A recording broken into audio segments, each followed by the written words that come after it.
మన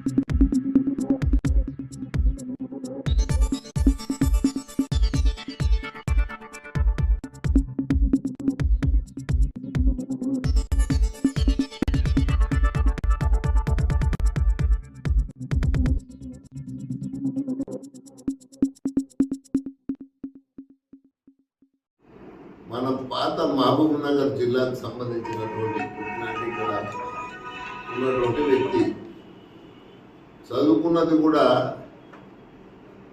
అచ్చంపేట మంగళూరు అక్కడే చదువుకున్నాయి. చదువు కూడా ఏదో అంటే ప్రభుత్వ పాఠశాల చదివి పైకి వచ్చినటువంటి వ్యక్తి, ఒక నీతి నిబద్ధత కలిగినటువంటి వ్యక్తి.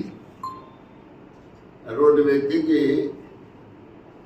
ఓటేసేటువంటి అవకాశం నాకు వచ్చింది, మీ అందరికి వచ్చింది. దాన్ని సద్వినియోగం చేసుకోవాలని ప్రతి ఒక్కరితోటి నేను నాగర్ కర్నూలు పార్లమెంటు నియోజకవర్గంలో ఉండేటువంటి ప్రతి ఓటర్ను నేను విజ్ఞప్తి చేస్తున్నాను. ఎందుకంటే మనం చూసినాం, ఇప్పుడు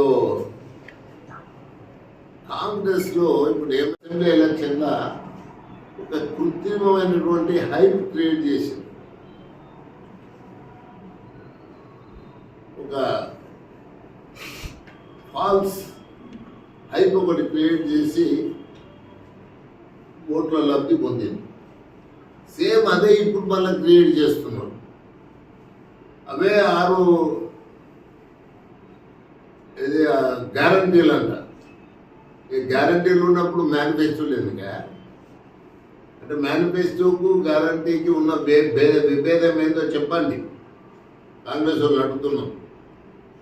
మీరు గ్యారంటీల పేరు మీద చెప్పి ఏంది మీద అమలు చేసింది? ఇప్పుడు నేను ఈ గ్యారంటీల్లో నేను చూసింది అంటే ఇప్పుడు ముఖ్యంగా నేను అడిగేది, ఇప్పుడు మహాలక్ష్మి స్కీమ్ అని పెట్టిండు గ్యారంటీ ఒకటి. దాంట్లో 3 ఉన్నాయి. ప్రతి నెల మహిళలకు 2500, తర్వాత గ్యాస్ సిలిండర్కు 500కి గ్యాస్ సిలిండర్, ఆర్టీసీ బస్సులో ఉచిత ప్రయాణం. గ్యాస్ సిలిండర్లు కూడా అందరికి ముట్టలేదు తెలియదు. తర్వాత వ్యవసాయ కూలీలకు 12,000. ఏడ ఉందో అది 12,000 తెలియదు. వరి పంటకు 500 బోనస్.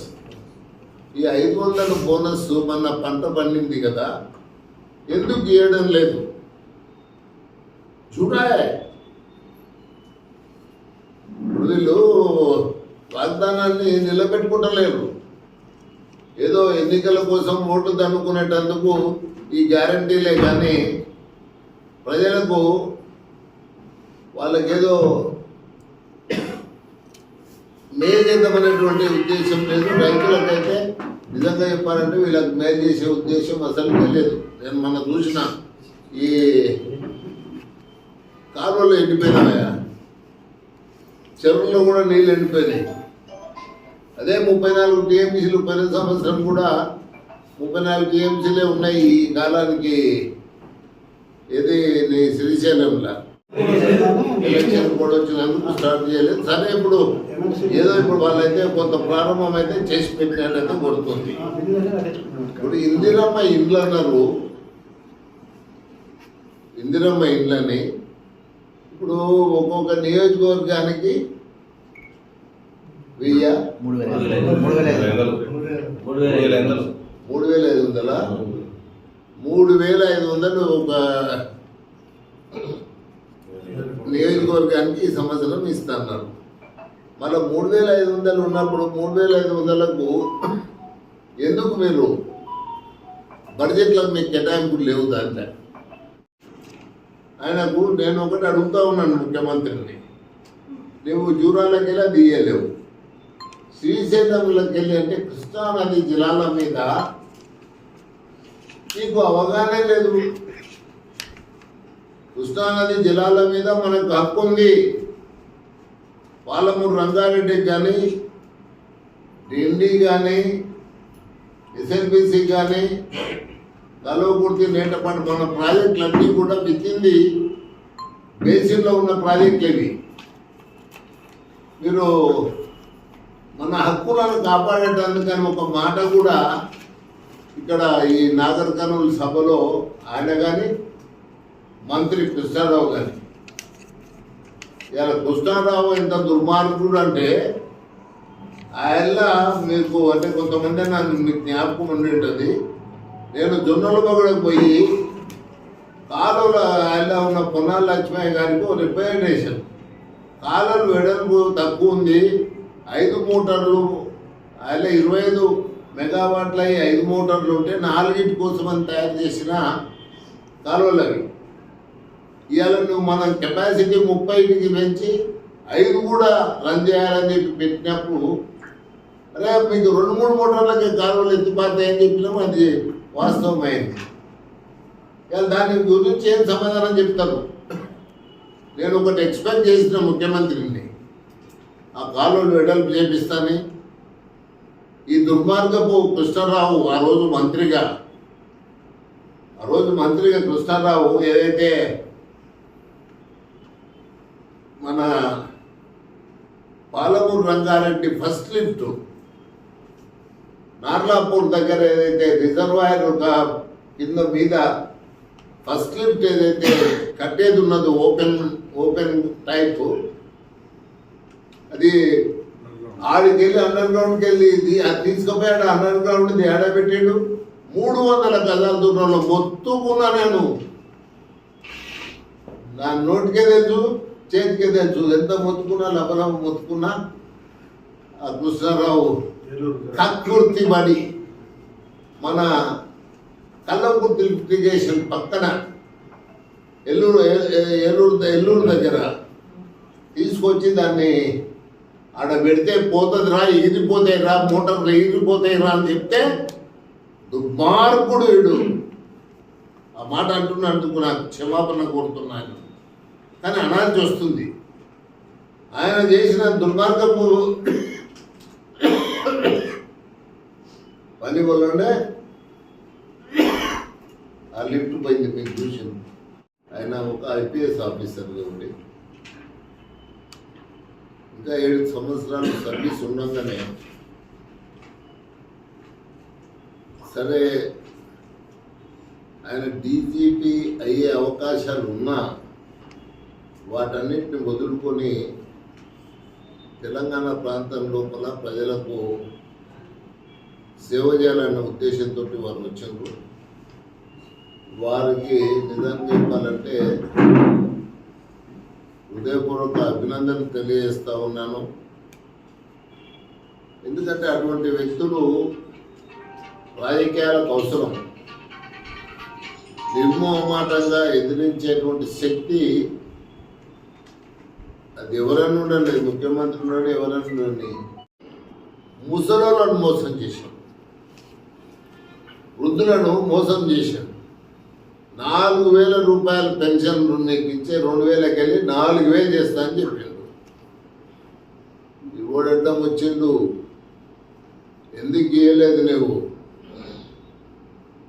మళ్ళీ ఇవాళ హైప్ క్రియేట్ చేసి ఏదో అది అక్కడ ఇది ఇక్కడ ఇది అది ఇది అని చెప్పి కొద్దిగా తిమ్మిని బొమ్మిని చేసే ప్రయత్నం చేస్తున్నాడు ఈ రేవంత్ రెడ్డి.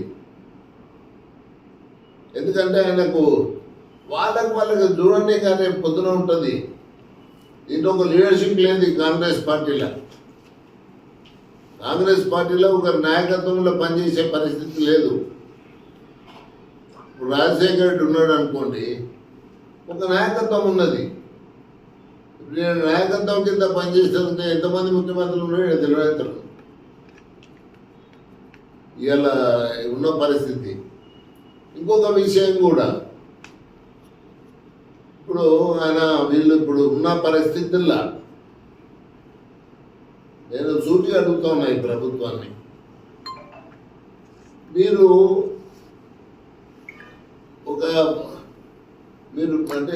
అంటే ఇలా మంచినీటి విషయం వెళ్ళి కొడంగల్ తీసుకుపోతున్నాడు.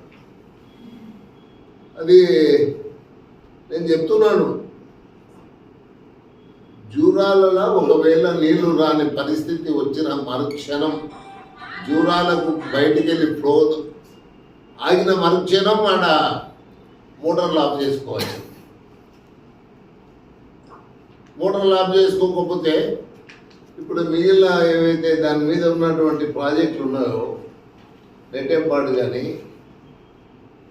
భీమా 1 భీమా 2 కానీ ఇవన్నీ కోయిల్ సాగర్ కానీ ఇవన్నింటికి అసలు నీళ్ళే లేని పరిస్థితి వస్తుంది. ఇప్పుడు అది ఇప్పుడు దీనికి అంటే మీరు ఒకటి చాలా దీంట్లో అర్థమంది నేను చెప్పేదాంట్లో ఇక్కడోడు కానే కాడు, తెలంగాణోడే కాడు, కృష్ణా జిల్లాకి వెళ్ళి వచ్చి ఉన్నాడు. ఆయన ఈ ఎన్నికల్లో వస్తేనే ఆయన మనకు నిలవదేముంది, ఈ పదవినే వదులుకోని పార్టీ పదవితోనే ఆయన చదువుకునేటువంటి గుణం ఉన్నాడు, పైదల కాదు. అటువంటిది ఇప్పుడు మనం చూసినాం ఏదే పార్టీ పదవి నుంచి కూడా అని కొంతమంది అంటే నా దృష్టికి తీసుకొని వచ్చాం. అటువంటిది ఇప్పుడు ఆయన అటువంటి వాళ్ళు నిలబడితే ఈ జిల్లాకి ఏమవుతుంది, ఈ నాగరికల్ పార్లమెంట్కి ఏం లాభం? ఎందుకు చెప్తున్నా అంటే ఇది ఈ ప్రాంత ప్రజలు గుర్తుంచుకోవాలి. కృష్ణారావు అటువంటి వాళ్ళను ఇప్పుడు కాంగ్రెస్ పార్టీ తరఫున నిలబడుతున్నటువంటి ఇక్కడ అభ్యర్థి వీళ్ళు అది కాదు, కరెక్ట్ కాదు. ఇలా రేపు పోయి పార్లమెంట్లో గలం ఇప్పేటువంటి శక్తి అంటే అది ప్రవీణ్ కుమార్ గారికి ఉంది. నిర్భయంగా నిస్సంకోచంగా మాట్లాడే శక్తి దేవుడు ఆయనకి ఇచ్చిండు. అటువంటిది ఇప్పుడు ఆయనను గెలిపించాల్సిన బాధ్యత మనందరి మీద ఉందని చెప్పి నేను భావిస్తూ ఉన్నాను.